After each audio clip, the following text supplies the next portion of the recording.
امام ابو یوسف کون تھے؟ کون تھے امام ابو یوسف؟ ایسے ویسے شاگرد نہیں تھے. ہم لوگ تو شاگرد اگر بیمار ہو گیا تو ان کے والد کو فون کرتے ہیں، آئیے اپنے بچے کو لے جائیے علاج کرائیے. ہم علاج نہیں کرا پاتے، ہمارے پاس ٹائم نہیں ہے. بولیے یہ نہ کرتے.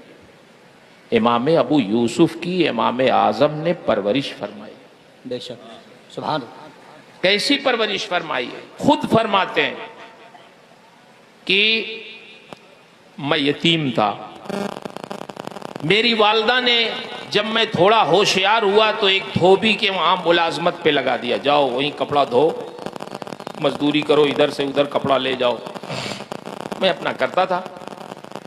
شام کو چند پیسے مجھے مزدوری کے ملتے تھے تو وہ لے کے میں اپنی والدہ کی خدمت میں آتا تھا.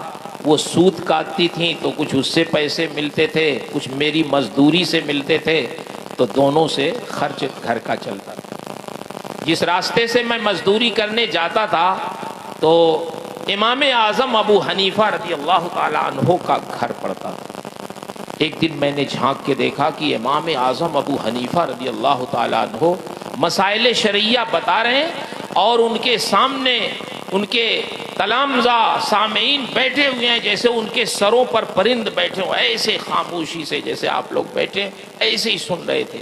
مجھے بہت اچھا لگا، میں بھی چلا گیا، بیٹھ گیا، اور مسائل اتنے اچھے لگے مجھے، وہ مجلس اتنی اچھی لگی کہ مجلس کے اختتام تک میں بیٹھا رہ گیا اور پھر مجلس ختم ہو گئی، میں گھر آ گیا.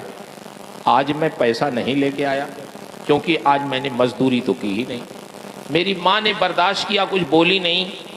لیکن دوسرے دن جب میں گیا تو پھر میں بجائے مزدوری پہ جانے کے امام صاحب کی مجلس میں آ گیا اور بیٹھا.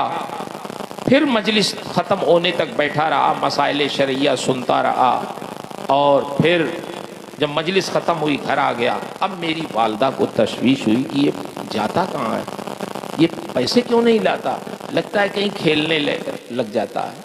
تیسرے دن میری والدہ خود میرے پیچھے پیچھے لگیں اور جیسے ہی امام اعظم ابو حنیفہ کی مجلس میں میں جا کے بیٹھا تو پیچھے سے میری والدہ بھی آ گئی مجلس میں اور ارشاد فرماتی ہیں، نعمان یہ میرا یتیم بیٹا ہے، آپ نے اپنی مجلس میں اس کو پھنسا لیا، دن بھر یہیں رہتا ہے. میں بیوہ خاتون ہوں، یہ یتیم ہے، یہ مزدوری کرتا ہے تو اسی کی مزدوری سے اور میرے سود کاٹنے کے پیسے سے میری زندگی کی گاڑی چلتی ہے. آپ نے تو اپنے کام میں اسے لگا لیا. آپ میرے